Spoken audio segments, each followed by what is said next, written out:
लगातार आशीष मिश्रा की जब से पेशी हुई तब से उनके समर्थकों में काफी रोष देखने को मिल रहा है।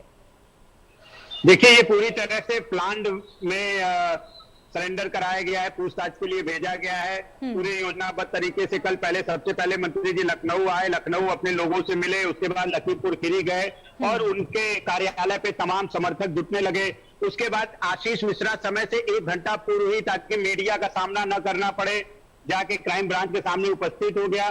कहीं ना कहीं क्राइम ब्रांच के लिए भी एक बहुत बड़ा सवाल है कि वो पूछताछ करके छोड़ देंगे या गिरफ्तार करके कोर्ट के सामने पेश करेंगे, क्योंकि इस तरह के गंभीर धाराओं में मुकदमा पंजीकृत है। अगर पूछताछ करके छोड़ देंगे तो कहीं ना कहीं क्राइम ब्रांच पे ये सवाल उठेगा, क्योंकि आम आदमी के साथ इस तरह नहीं किया जाता है। आम आदमी को क्राइम ब्रांच गिरफ्तार करती है, उसके बाद कोर्ट में पेश करके रिमांड मांगती है।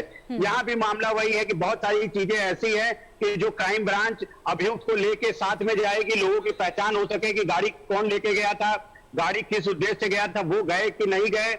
अपने बचाव में जो कुछ भी आशीष मिश्रा देंगे वो तुरंत उसको एक्सेप्ट कर लेना भी बेईमानी होगी, क्योंकि कहीं ना कहीं वो जरूर सर्विस लांच वीडियो इस टाइप के होंगे, उसकी पुष्टि कराना क्राइम ब्रांच की जिम्मेदारी होगी कि ये वीडियो, टाइमिंग, जो भी चीजें दी जा रही हैं वो सही है या अपने बचाव में कहीं ऐसा तो नहीं साक्ष्य को गढ़ के दिया जा रहा है। तो निश्चित रूप से क्राइम ब्रांच की एक बड़ी चुनौती है, जहां सुप्रीम कोर्ट सख्त है, विपक्ष नाराज है, किसान भी अपने रुख पे कायम है कि अगर आशीष मिश्रा की गिरफ्तारी नहीं होगी तो हम फिर एक आंदोलन करेंगे। और इसमें सबसे बड़ी बात एक ये है कि आशीष मिश्रा एक रसूखदार मंत्री का पुत्र है, तो उसकी गिरफ्तारी इसलिए भी जरूरी है कि वो साक्ष्य को मिटा न सके। किसी भी अभियुक्त की किसी मामले में गिरफ्तारी इस वजह से भी जरूरी हो जाती है कि वो साक्ष्यों के साथ छेड़छाड़ न करे, गवाहों पे किसी तरह का दबाव न डाले। बिल्कुल वरुण, वाकई बिल्कुल ठीक कहा आपने, क्योंकि यदि यहाँ पर निष्पक्ष जांच नहीं होती तो कई तरह के सवाल न सिर्फ क्राइम ब्रांच पर बल्कि केंद्र सरकार पर भी उठेंगे।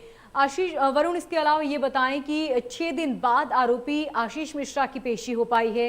6 दिनों तक लगातार एक तरफ विपक्ष हमलावर रहा तो वहीं किसान नेता राकेश टिकैत भी लगातार ये मांग करते आए, किसानों के परिवारजन भी ये मांग करते आए कि आशीष की गिरफ्तारी होनी चाहिए। क्या लगता है कब तक पूछताछ होगी और आगे क्या कुछ रुख देखने को मिल सकता है? देखिए, अभी थोड़ा इंतजार करना होगा कि क्राइम ब्रांच पूछताछ करके ही छोड़ देती है या फिर गिरफ्तारी दिखाती है। मामला पूछताछ तक सीमित नहीं हो सकता, क्योंकि जब जांच टीम वहां गई तो मौके पे 315 बोर के 2 कारतूस भी मिले थे जो मिस फायर थे, यानी कि उनसे फायर करने का प्रयास किया गया था लेकिन गोली चली नहीं। तो सवाल ये भी है कि उस गाड़ी में, जो आशीष मिश्रा की गाड़ी थी, उसमें वो 315 बोर के मिस फायर कारतूस आए कहां से, वो क्यों रखे गए थे, वो क्यों भेजा गया था, क्या वो अवैध असलहे से फायर किए गए थे या किसी लाइसेंसी राइफल से फायर किए गए थे जो मिस हो गया था। तो अभी तमाम सवाल ऐसे हैं जो आशीष मिश्रा ही जिसका जवाब दे सकते हैं, क्योंकि गाड़ी भी उन्हीं की थी, समर्थक उन्हीं के थे, वो थे या नहीं थे इसकी पुष्टि क्राइम ब्रांच करेगी और ये जांच के बाद ही क्लियर हो पाएगा कि असलियत क्या है, आशीष मिश्रा उस गाड़ी में थे या नहीं थे। ठीक वरुण, संजय हमारे संवाददाता हमारे साथ बने हुए हैं, वहां का रुख कर लेते हैं। संजय, जैसा कि आशीष मिश्रा के जो पिता हैं उनका साफ तौर पर कहना है कि उनका बेटा निर्दोष है और तमाम तरह की जितनी भी जांच होगी वो उसमें पूरा सपोर्ट करेंगे, और दूसरी तरफ उन्हीं के जो समर्थक है वो इस तरह का हंगामा कर रहे हैं। क्या ये नहीं लगता कि यहाँ पर उन्हें अपना रुख स्पष्ट करना चाहिए?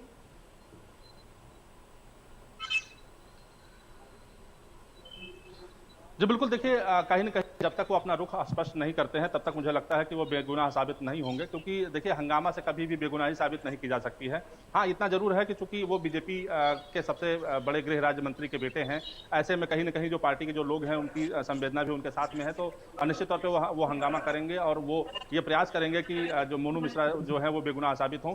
लेकिन सबसे बड़ी बात यह है कि जब तक सबूत पर्याप्त आधार पर नहीं मिल जाते तब तक मोनू मिश्रा जो है वो बेगुनाह साबित नहीं हो सकते हैं, क्योंकि किसानों का जिस तरीके से लगातार ये आरोप है, जो लोग उसमें पकड़े गए थे, चूंकि जब गाड़ियां उस समय जब कुछ लोगों को कुचली थी और उसमें से कुछ लोग पकड़े गए थे, तो उन्होंने साफ तौर पे ये कहा था कि मोनू मिश्रा के आदेश पर हम गए हैं। जिस तरीके से उन्होंने आरोप लगाए थे, तो उन सारे आरोपों का जवाब आज मोनू मिश्रा को देना होगा, क्योंकि मुझे लगता है कि जिस तरीके से किसानों का ये कहना है कि हमारे पास सबूत पर्याप्त मात्रा में उपलब्ध है और हम ये दिखाएंगे कि गाड़ी में मोनू मिश्रा उपलब्ध थे, तो ऐसे में कहीं न कहीं आशीष मिश्रा को भी अपना सबूत पेश करना होगा और निश्चित तौर पर जब सबूत को पेश करेंगे तो ही शायद बच पाएंगे।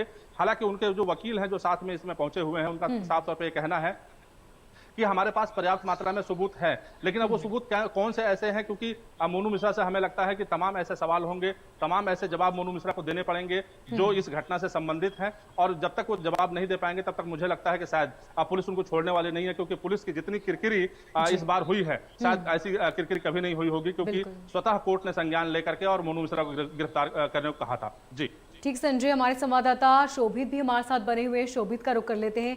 शोभित, वकील भी उस दौरान मौजूद थे जब संजय मिश्रा अपनी पेशी देने के लिए क्राइम ब्रांच पहुंचे, उनके वकील का कोई स्टेटमेंट सामने आया?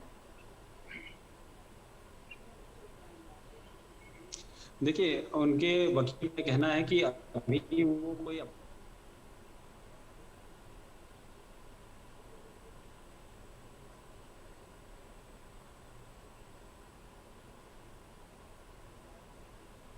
शोभित, आपकी आवाज हम तक नहीं पहुंच पा रही है।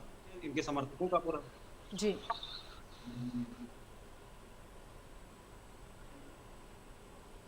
जी शोभित मिल रही है आपको? जी जी, इनके समर्थकों का यहाँ पे जमावड़ा है काफी, और हिंदू ब्राह्मण महासभा के लोग भी आ रहे हैं। तो उनके वकील का ये कहना है कि जो हमारे पास साक्ष्य है वो हम प्रस्तुत करेंगे, और हमारे अभी भी उनका जो उनके वकील हैं अवधेश सिंह, उनका कहना था कि आशीष मिश्र निर्दोष हैं, आशीष मिश्र की मौजूदगी वहां पे नहीं थी। और आशीष मिश्र की तरफ से 2 वकील गए हैं, वो अपनी तरफ से जो लोग वहां पे थे, जो दंगल में थे, उनकी तरफ से वो एफिडेविट वगैरह लेके गए हैं। और उनका ये कहना है कि जो वहां पे आम जनमानस प्रेजेंट था वो सारा उनका आया हुआ है। उनके जो सपोर्टर्स हैं, स्पेशली जो उनके समर्थक हैं, उनका पूरा जमावड़ा है। उन लोगों का ये कहना है कि हमारे जो आशीष मिश्रा जी हैं, इनको निर्दोष फंसाया जा रहा है। वो अपनी तरफ से पूरा अपना जो उनका समर्थन है, जो लोगों का उनका जो जिन लोगों से भी वो दल में जो लोग थे मौजूद, उन सबको लेके वो वहां पे पहुंचे हुए हैं। अभी आशीष मिश्रा सिर्फ साइबर सेल में पहुंचे हुए हैं, जो क्राइम ब्रांच है वहां की, वहां पे वो साइबर सेल भी है, तो वो वहां पे पहुंचे हुए हैं। वो पुलिस की क्वेश्चनिंग का अभी आंसर कर दे रहे हैं। और जैसा कि मैं पहले भी कह चुका हूं कि ये सब स्क्रिप्टेड और प्री प्लान था, क्योंकि पुलिस का कल जो पुलिस फोर्स है, जो आज 11 जगहों से पुलिस फोर्स मंगाई गई, कल वो पुलिस फोर्स नहीं थी। आज सुबह ही 8 बजे पुलिस फोर्स मंगा ली जाती है। मतलब कि पुलिस को कहीं ना कहीं सारी जानकारी है, कहीं ना कहीं पुलिस की मिली भगत आप इसको कह सकते हैं कि पुलिस कहीं ना कहीं इन सब चीजों में इन्वॉल्व है। ठीक शोभित, वरुण हमारे संवाददाता बने हुए, वहां का रुख कर लेते हैं। वरुण, हम तस्वीरों में देख सकते हैं जैसे ही आशीष मिश्रा वहां पर अंदर दाखिल हुए, बड़ी संख्या में वहां पर सुरक्षा बल भी मौजूद थे और लगातार कई तरह की वहां पर गतिविधियां भी देखने को मिली। वहां पर उनके समर्थक भी नजर आ रहे हैं तस्वीर में। देखिए, मैं आपको बता दूं कि ये प्रदेश में अपने स्तर का पहला मामला है जिसमें क्राइम ब्रांच नोटिस देके अभियुक्त का अपने कार्यालय में इंतजार कर रही है। कोई भी जांच क्राइम ब्रांच को इसलिए दी जाती है कि फरार अभियुक्तों की वो गिरफ्तारी करे जो पुलिस की पकड़ में नहीं आ रहे हैं। अगर यही सारी प्रक्रिया करनी थी तो फिर जांच क्राइम ब्रांच को देने की जरूरत ही नहीं थी। किसी क्षेत्राधिकारी को जांच देती गई होती, वो भी नोटिस चिपका देता और आशीष मिश्रा उसके ऑफिस में जाके अपना बयान दर्ज करा देते। अगर बैठ के ही इंतजार करना था तो फिर क्राइम ब्रांच को जांच देने की जरूरत ही नहीं थी। और आम आदमी के साथ क्राइम ब्रांच इस तरह का व्यवहार नहीं करता है जो आज चल रहा है। क्राइम ब्रांच को शुरू से लेकर अंत तक सारी चीजों की जानकारी थी। वहां लोकल पुलिस को जानकारी थी कि ये कब आएंगे, कब नहीं आएंगे। कल मंत्री जी आ गए, अपने समर्थकों से मिल लिए, समर्थकों को समय दे दिया कि सुबह 9 बजे आप आइए। कहीं ना कहीं राजनीति में नैतिकता और शुचिता भी बहुत मायने रखती है। एक समय था जब रेल हादसे में लाल बहादुर शास्त्री ने इस्तीफा दे दिया था। आप मंत्री थे, आपके बेटे पे आरोप था, एफआईआर था, आपको तत्काल हाजिर करना चाहिए था पुलिस के सामने। तब शायद ये चुनौती नहीं रहती कि इनको गिरफ्तार करके जेल भेजा जाए या पूछताछ की जाए, क्योंकि कहीं ना कहीं लगता है कि सारी चीजें पारदर्शी तरीके से हो रही है, पारदर्शिता है।